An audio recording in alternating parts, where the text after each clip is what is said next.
Hello, everyone. Welcome back to English with Ava. I'm so happy you're here with us today.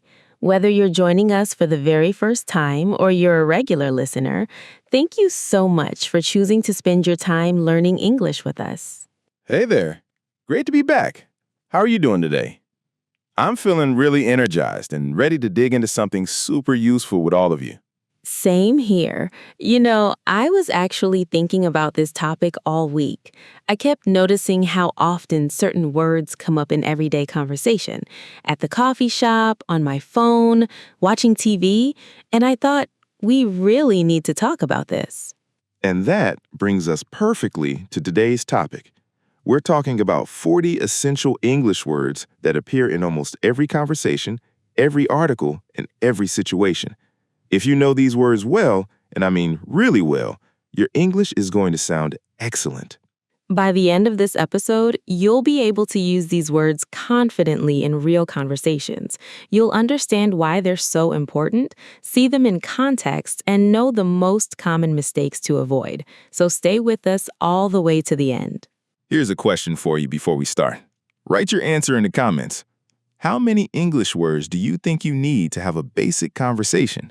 Is it 100? 500? More? Let us know what you think. We love reading your comments. And if you haven't already, please like and subscribe to English with Ava right now. It really helps us reach more English learners around the world. Press that button, go on, do it now, and then come right back. All right, let's get into it. We've grouped our 40 words into 3 main categories so it's easy to follow. Ready? Here we go. Let's start with action words, verbs. These are the engines of every sentence. Without verbs, you really can't say much at all. And these specific verbs come up constantly in English. The basic structure is simple. Subject plus verb plus object. So think, I need help. She wants coffee. They have a question. That's the foundation for so many sentences. Exactly. So here are the first group of key verbs. The word need, N-E-E-D. I need to go. Do you need anything? She doesn't need help right now. Such a useful word. Then there's want. I want to learn English. What do you want for dinner? He doesn't want to be late. Have. She has a great idea. We have a meeting at 3. They don't have time today. And get, which is one of the most flexible words in English. I get it, meaning I understand. Can you get me some water? She got a new job. We need to get going. Oh, get is huge. I remember when I was learning a second language, I kept seeing the word get everywhere, and I just couldn't figure out why it had so many meanings. It's like a Swiss Army knife word. That's such a good way to put it. What about the word know? I know that restaurant. Do you know her? He doesn't know the answer yet. And think, I think we should try this. What do you think? I don't think that's right. Here's a quick one for you at home. Can you make a sentence using want or need right now? Say it out loud. Pause the episode if you need to. Something like, I want to improve my English, or I need more practice with speaking. See? It's easy once you try. And don't forget make. I'll make dinner tonight. She made a really good point. We're making progress. And use. I use my phone for English every day. How do you use this app? Can you use that word in a sentence? Now let's look at some negative forms because those are just as important. I don't need anything right now. She doesn't want to talk about it. They don't know yet. He didn't get the message. Notice how don't, doesn't, and didn't are the keys to making negatives with these verbs. One more important verb group, feel, seem, and look. These describe states rather than actions. I feel tired today. She seems happy. That looks delicious. These are incredibly common in small talk and everyday chats. I love that one. That looks delicious is something I genuinely say about 3 times a day, especially around lunchtime. So, to quickly recap this section, the essential verbs are need, want, have, get, know, think, make, use, feel, seem, and look. These 11 verbs alone will carry you through dozens of conversations every single day. Write them down, say them out loud, and let's keep moving. Now that we've got some powerful verbs, let's build on that and talk about describing words, adjectives. These are the words that make your English come alive and sound natural, not just correct. And here's the interesting thing about adjectives in English. A lot of learners know the basic ones: big, small, good, bad. But the words that really native speakers use every day are a little different and a little more interesting. Let's start with a real-life situation. Imagine you're meeting a friend for coffee. You'd say, "The coffee is really good. The place is pretty nice. It's not too busy today." There are already 3 adjectives right there: good, nice, busy. But look at those little words around them: really, pretty, too. Those make your English sound so much more natural. Let's go through some key adjectives. Sure. Are you sure about that? I'm not sure what to do. He seems sure of himself. Clear. Is that clear? Let me make this clear. Her explanation wasn't very clear. Right and wrong. That's right. I think you might be wrong about that. Is this the right way? Then we have important. This is really important. That's an important question. Is it important to you? And different. English is different from what I expected. That's a different way of thinking about it. We're all so different from each other. Here's a good comparison: formal versus informal. In a formal setting, you might say, the information provided was quite clear and accurate. In an informal chat with a friend, you'd say, yeah, that was pretty clear, right? Same meaning, totally different feel. And both versions use simple words from our list. Let me give you a quick practice activity. I'll describe a situation and you think of an adjective from our list. Ready? Number 1, you're not certain about the restaurant your friend chose. What word describes how you feel? Sure. I'm not sure about this place. Number 2, your new English teacher explains things really well. What's the word? Clear. Her teaching is so clear. Some more essential adjectives. Ready. I'm ready to go. Are you ready? She's not ready yet. Able. Are you able to help? I'm not able to come tonight. He's able to speak 3 languages. That's impressive. And easy and hard. Is English easy for you? This grammar's really hard to remember. Speaking is easier than writing for me. First tip, use adjectives with really, very, and so to add emphasis naturally. So instead of this is good, say this is really good. Second tip, use pretty as a softener. Pretty good, pretty easy, pretty sure. It makes you sound casual and natural. Third tip, practice pairing adjectives with the verbs we learned. Feel ready, seem sure, look different, get clear. Write your own sentence in the comments using at least 2 adjectives from today. Something like, I'm not sure, but I think it's pretty clear. Or, I feel ready, but it's hard to start. We want to see your examples. Great work, everyone. So the key adjectives from this section are sure, clear, right, wrong, important, different, ready, able, easy, and hard. 10 powerful describing words.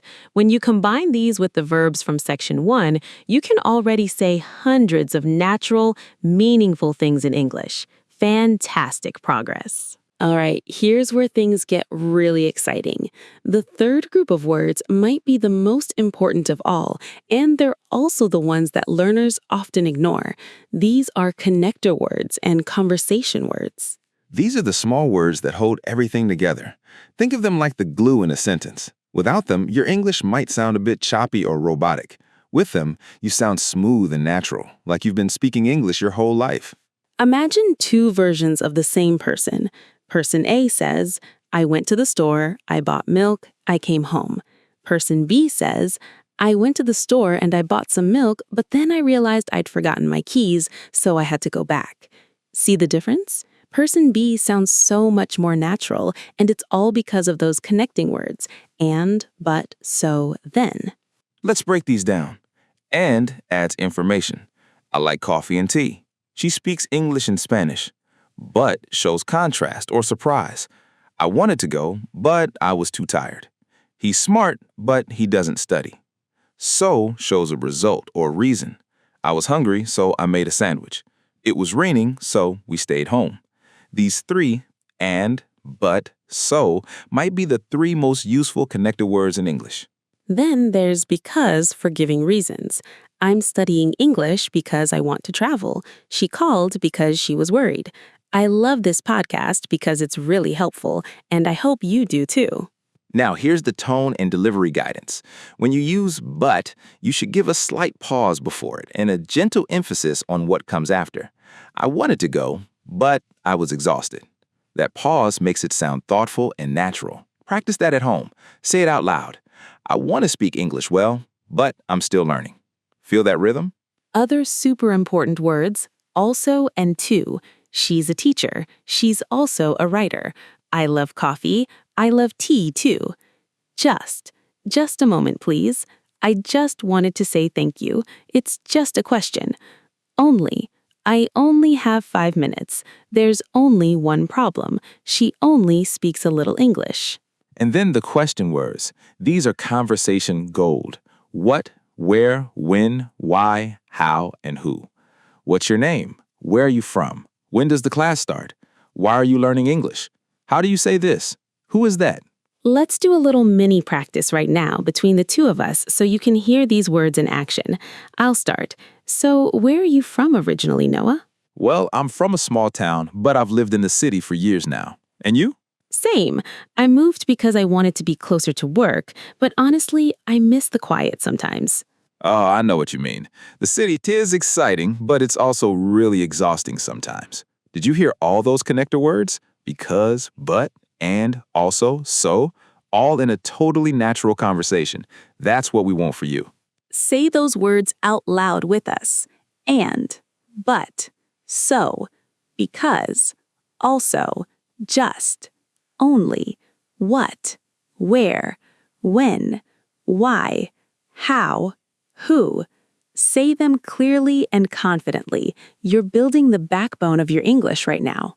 To wrap up this section, the key connector and conversation words are and, but, so, because, also, to, just, only, and the question words what, where, when, why, how, and who. These 19 words, combined with our verbs and adjectives, now give you the full set of 40 words. Amazing work getting here. Okay, let's talk about mistakes. And I want to be really honest here. These are mistakes that I've made myself when learning a language, and I still hear them all the time, even with advanced learners. So don't feel embarrassed. We're going to tackle them together. Mistake number 1, using know and think interchangeably. This trips up so many learners. Know is for facts. Think is for opinions, or when you're not 100% sure. Wrong. I think his name. Right. I know his name. Wrong. I know it's going to rain. Right. I think it's going to rain, because rain isn't a certain fact. It's a guess. The reason this is confusing is because in many languages, one word covers both meanings, but in English, we keep them very separate. Know means you're certain. Think means you believe, but you're not completely sure. Practice this one today. Write a sentence using know and a sentence using think in the comments. Mistake number 2, forgetting the connecting words and making sentences that sound choppy. Wrong. I was tired. I went to bed. I woke up late. Right. I was so tired, so I went to bed early, but I still woke up late. Can you hear the difference? The second version tells a little story. It flows. The first sounds like a robot reading a list. I actually remember a time when I was telling a story to a friend, and they said, wait, what happened in between all of that? Because I was connecting nothing. It was just fact, fact, fact. So now I always ask myself, what's the relationship between these two ideas? Is it a contrast? Use but. Is it a result? Use so. Is it a reason? Use because. Mistake number 3, overusing very when really or so would sound more natural. Both are correct, but in everyday spoken English, really and so are much more common. Wrong, well, not really wrong, but unnatural. The food was very, very, very good. Better, the food was so good. Or, that was really, really delicious. Much more natural sounding, right? Mistake number 4, confusing also and to. Both mean in addition, but they go in different places in the sentence. Also usually comes before the main verb or after to be. I also like tea. She's also a teacher. To usually comes at the end of the sentence. I like tea too. She's a teacher too. Wrong, I too like tea. Better, I also like tea, or I like tea too. Now, here's a practice prompt. Correct these sentences in the comments. First, she think it's a good idea. Second, I know it'll probably rain. Third, I went to the store. I bought bread. I forgot the milk. Can you fix all 3? We'll give you the answers right now. She thinks it's a good idea. I think it'll probably rain. And I went to the store and bought bread, but I forgot the milk. You know, making mistakes is honestly how you learn. We say this all the time because it's true. Every single fluent English speaker made every one of these mistakes at some point. The goal isn't perfection. The goal is communication. Keep going, keep trying, and keep making beautiful mistakes. Absolutely. The most important thing is that you try. Native speakers make grammatical mistakes too, by the way, all the time. What matters is that you're understood and that you keep practicing. You're doing so well just by being here and listening to this. Seriously, well done. Now it's time for our favorite part, interactive practice. We're going to play Choose the Correct Sentence. I'll give you 2 sentences and you decide which one sounds more natural. Ready? Let's go. Situation 1. You want to tell a friend that you're uncertain about the plans for tonight. Option A, I know we might be late. Option B, I think we might be late. The answer is B.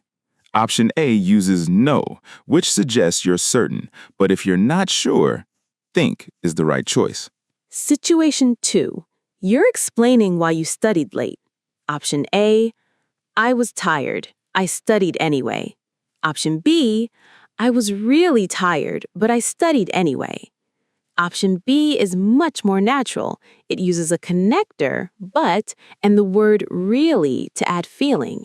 Say option B out loud right now. Situation 3. You're adding information about a friend. Option A, she speaks English. She too speaks French.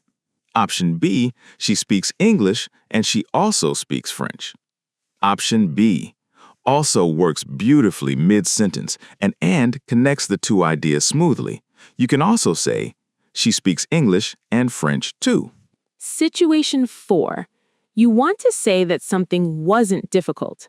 Option A, it was not hard.